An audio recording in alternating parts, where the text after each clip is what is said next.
మీ business ఏదైనా మీ ఊర్లో promotion చేయాలంటే అది సుమన్ టీవీతోనే సాధ్యం. ఇప్పుడే సంప్రదించండి. Welcome to Suman TV. This is Satyam Prasad. Chittoor నగరంలోని ముర్కబట్లో ఉన్న అపోలో యూనివర్సిటీలో ఇటీవల ఇక్కడ అమ్మాయిల బాత్రూంలో కొన్ని దృశ్యాలను చిత్రీకరించాలని వచ్చిన ఆరోపణలపైన అతన్ని అరెస్ట్ కూడా చేసి కేసు నమోదు చేశారు.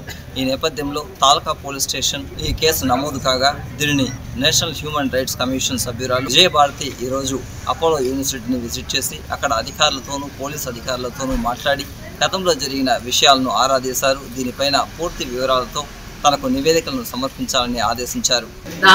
ఇక్కడికి వచ్చి విషయం తెలుసుకున్న తర్వాత వచ్చాను. నేను పోలీసు వాళ్ళని అడిగాను. ఆల్రెడీ కేసు ఫైల్ చేశారు.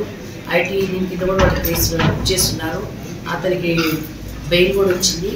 ఎవరైతే ఎవరైతే ఉన్నారో విక్టిమ్ బయటకు వచ్చి ఇన్ఫర్మేషన్ ఇవ్వాలి. దానికి పేరెంట్స్ వల్ల అమ్మాయి భయపడుతుందని తెలిసింది. గోప్యతగా ఉంచుతారు కాబట్టి గోప్యత దీంట్లో మిమ్మల్ని మాట్లాడడం జరుగుతుంది కాబట్టి ఇవ్వండి అమ్మా అని చెప్పడం జరిగిన అమ్మాయి ఎవరు నాకు తెలియదు ఇప్పటికి కూడాను. పిల్లలందరూ చాలా కాన్ఫిడెన్స్గా మా కాలేజీలో చాలా బాగుంది, మాకంతా సెక్యూరిటీ బాగుంది అని కూడా చెప్పడం జరిగింది. ఇవాళ పోలీస్ డిపార్ట్మెంట్తో మాట్లాడి పెద్దలతో ఇక్కడ మాట్లాడాను.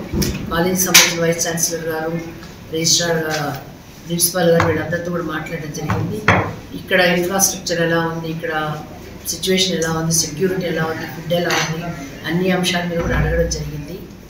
తర్వాత ఇక్కడ కావాల్సినటువంటి ఇంటర్నల్ కమిటీ ఉంది. కమిటీ వాళ్ళతో కూడా ప్రత్యేకించి మాట్లాడడం జరిగింది. ఇన్ఫర్మేషను అమ్మాయి చెప్పడం ఒకటి లేట్ అవుతుంది, అమ్మాయి ఎందుకు చెప్పమని చెప్పేట్టుగా ఒక ఎంకరేజ్ చేయడం జరిగింది.